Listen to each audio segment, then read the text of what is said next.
The rock, a humble yet infinitely knowledgeable being. The span of a human life is mere seconds in the context of a rock's existence. Born out of fire, heat, and pressure, rocks know not of our trivial mundane struggles.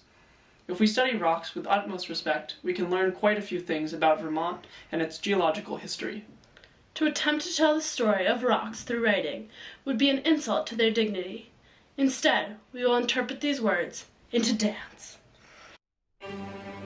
Magma, or liquefied rock, is constantly brewing beneath the solidified crust of the earth.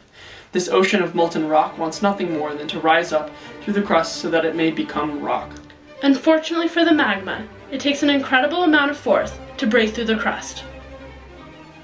And so, as the magma plumes are on their journey toward the surface, some do not make it all the way through and end up imprisoned in the depths of the crust. It is in this fashion that intrusive igneous rock are formed. The magma cools slowly, which allows for large crystals to grow within the rock. An example of intrusive rock is granite, which has visible large crystals throughout its structure. The magma that is able to break through the surface does so violently in the forms of volcanic eruptions. The magma, now called lava, solidifies quickly because the air is so much colder than it was under the crust, which does not allow for time for crystals to form. An example of extrusive igneous rock is basalt, which is the major component of oceanic crusts. As volcanoes erupt, they also release a powdery gray substance called ash. Ash is one component of sedimentary rocks. Sedimentary rocks are formed when material collects at the bottom of bodies of water over thousands of years. They are composed of ash and basalt from volcanoes, and materials eroded off of mountains. Since all these materials decrease the depth of the water they collect in, forearms form because they prefer warm, shallow seas.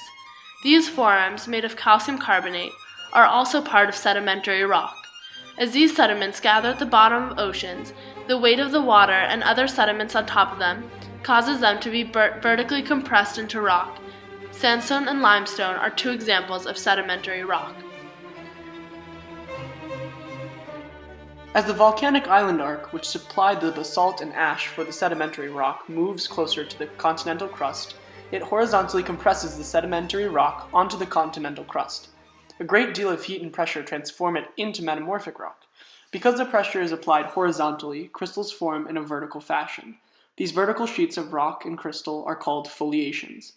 If you take a close look at slate or schist, common metamorphic rocks, you will be able to see thin layers. Now that we know the three main rock types, igneous, metamorphic, and sedimentary, we can start to apply our knowledge to what we just learned in Chapter 3, the orogenies, or periods of time in the Earth's history when mountains were being built. Different rocks can be identified by looking at a few key qualities such as color, hardness, chemical structure, crystal size, and layers. Once rocks are identified, geologists are able to look at patterns in location to figure out where the rock is from and when it was created.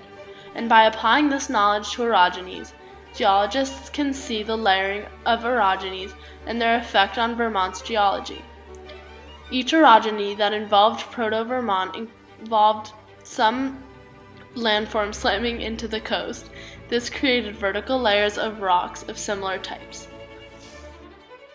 Verdure is on the Waits River Formation, which is an assemblage of calcareous schist that goes relatively parallel to Vermont's eastern boundary. This formation can tell us about the orogenies that occurred in this area.